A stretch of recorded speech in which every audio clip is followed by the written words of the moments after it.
Yes, bana mambo vipi? Mmoja kati ya story ambayo imeonekana kuwa gumzo sana kwenye mitandao mbalimbali ya kijamii ni dabi ya watani wa jadi, dabi ya Kariakoo, Yanga Sports Club na Simba Sports Club.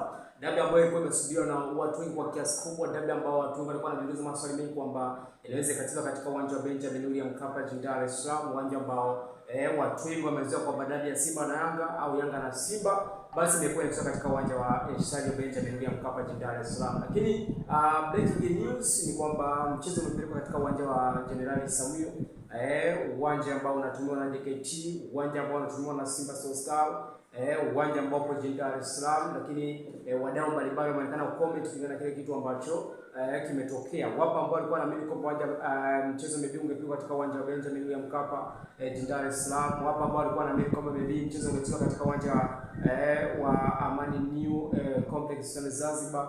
Wapo ambao walikuwa wanaamini ungechezwa katika uwanja wa Azam Complex pale Chamazi jijini Dar es Salaam. Lakini pia kupitia kwenye klabu ya Simba Sports Club na TFF wameweza kutoa taarifa nzito kwamba mchezo ungepigwa katika uwanja wa Samuel jijini Dar es Salaam, Mbweni pale jijini Dar es Salaam. Kwa mchezo wa dabi ya Yanga na Simba ambao utachezwa Mei 3, 2026 katika uwanja wa Samuel jijini Dar es Salaam na sio uwanja wa Stadium Benjamin William Mkapa kama wengine namna ambavyo walikuwa wanazungumza.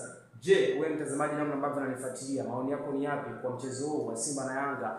Namna ambavyo umetoka katika uwanja wa Stadium Benjamin William Mkapa umepelekwa katika uwanja wa Samuel General jijini Dar es Salaam. Je, Simba watapata ushindi au Yanga watapata ushindi?